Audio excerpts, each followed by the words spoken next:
Halo, Sobat Watermelon. Kali ini, kita akan membahas tanaman jarak dan berbagai manfaatnya.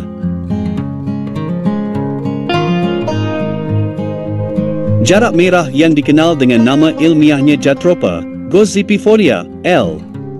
merupakan tanaman perdu tahunan, tumbuh tegak, batang tebal, dan dengan tinggi 1-2 meter.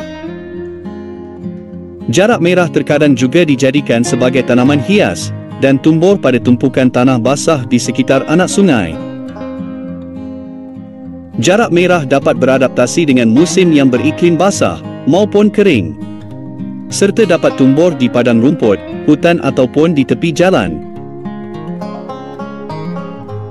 Batang tanaman jarak merah menitiskan getah berai dan terasa lengkit ketika batangnya terluka atau rusak.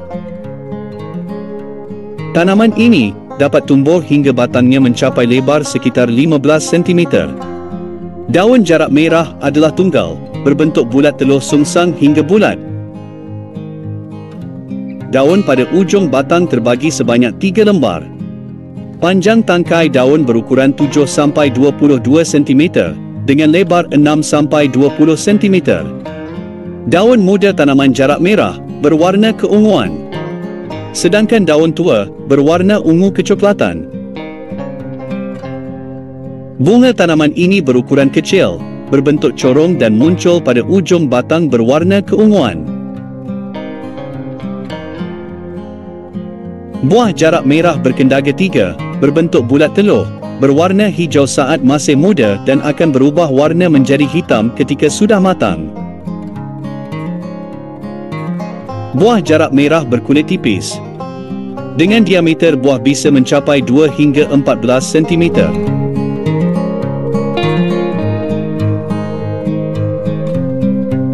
Jarak merah banyak digunakan sebagai obat tradisional di berbagai negara seperti di Amerika, Afrika, Australia dan Asia. Jarak merah merupakan tanaman dengan banyak kegunaan dan secara luas digunakan sebagai obat untuk berbagai tujuan pengobatan. Sobat Watermelon, menurut para ilmuwan, tanaman ini memiliki potensi sebagai antibiotika, insektisida, dan digunakan untuk obat sakit gigi dan sebagai pembersih darah. Daun jarak merah berkhasiat mengatasi susah buang air besar, radang telinga, pembengkakan, penyakit kulit dan demam. Selain itu, beberapa pustaka menyebutkan, khasiat dari akar jarak merah mampu untuk mengobati gigitan ular.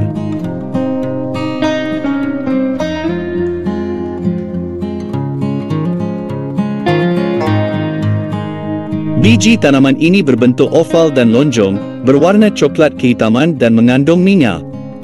Pemanfaatan minyak jarak dan turunannya, atau yang disebut derivat, dalam berbagai industri mempunyai manfaat yang banyak. Di antaranya sebagai campuran bahan pembuatan sabun, pelumas, minyak rem hidraulis, bahkan digunakan sebagai pengganti bahan bakar minyak.